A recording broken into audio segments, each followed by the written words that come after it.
next guest on WMED.com that we're going to have as many champions as we've ever had. We've got the beautiful Giselle with us, who's like, yeah, what do you want from me, pal? Her mom, Gaelle. Gaelle, first of all, happy Mother's Day. Thank you very much. No, it's not you, it's us. There you go. There we go. Again, happy Mother's Day. Thank you.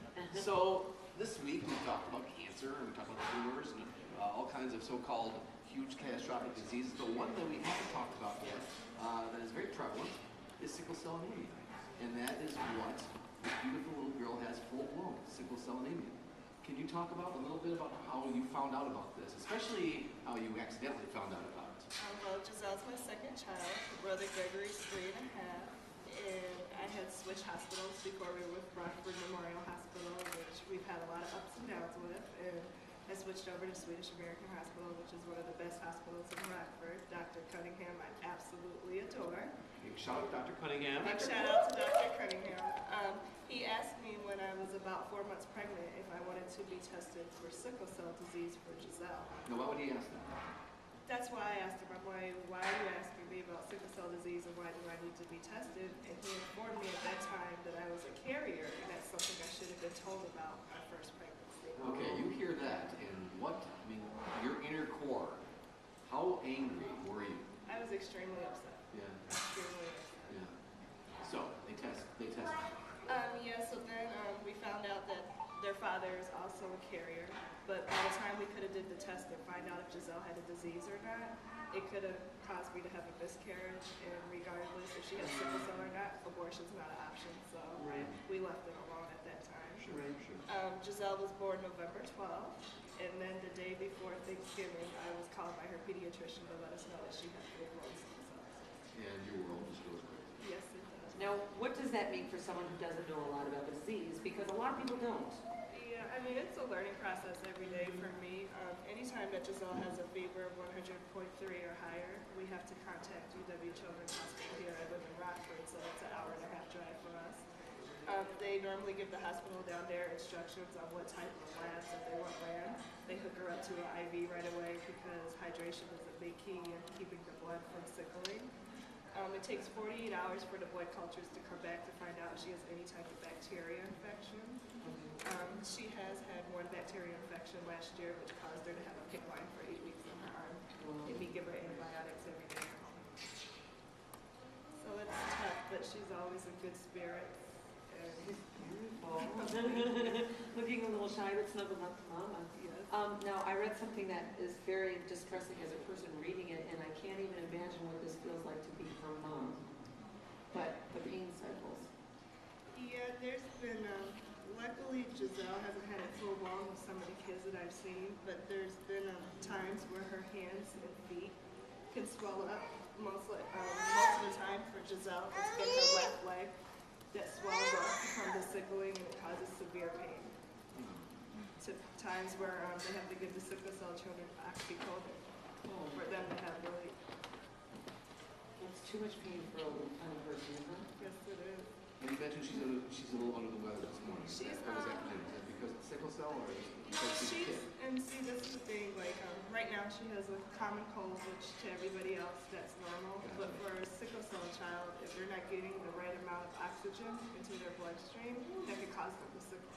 And it could cause her to go into a full crisis. So you have a lot of, I guess, reasons to be frustrated at life. A doctor that doesn't even think to tell you during your first pregnancy you're a carrier, you should get tested. You drive quite a way, not a huge amount, but still, it's a pain. 3 hours round trip. Yeah, but it's the best here. Well, that's what I was But getting. have it You read my any mind. other way. You know, there's been twice, unfortunately, with all the children who have sickle cell in Rockford, there are no specialists in Rockford, which blows my mind. And there's been twice where we went to a hospital, I won't say the name, and the first time they told us she was fine. Ended up she had an infection. I told her that she wouldn't put any pressure on her left leg. I actually brought her to the emergency room the second day in a row, and the nurse told me that because I didn't wake her up within the 4 hours to give her her Tylenol, it was normal for her to have a 103-degree temperature. Oh my goodness. It was the 4th day in a row she had a 103-degree temperature. We then brought Giselle down here. Dr. Patel instantly did an MRI off of what I told her, and they found out that she had a bone infection. She could have died if it wasn't treated right away. A bone infection. glad you're a persistent mom. I'm glad you're a patient mom. Yeah. Because I'm taught to blow my top right now. And then the second time, they sent us home and told us she was okay. She was just lethargic all day, and she's really energetic. And I just told my mom, I was like, let's just go up to Madison. I'd rather have them tell me. And we came down here, and her hemoglobin had dropped down to a 5. And she needed a blood transfusion. But just that morning, they had told us she's fine, go home. So how many times have you figured American Family Children's Hospital has saved Giselle's life? You know, they save her life every month. It's been since last June that we've been in this hospital every month, and they really are truly like an extended family to us. They keep it going. That's awesome. You still have smiling so much in your eyes. I mean, I'm amazed by that. Although I imagine there's times that you lose it and you slam the door and you cry for a while and. You know, I'm getting teary-eyed now thinking about it. That's okay. It's tough, but I love her. I love her She too. has a great family support, and we'll do what we need to do to keep her healthy. She wants to talk. She wants to sing into that microphone. What she wants. Yes, she loves to sing and dance. She likes to sing and dance, and she loves Dora the Explorer. Oh, I guess she just wanted your tissue.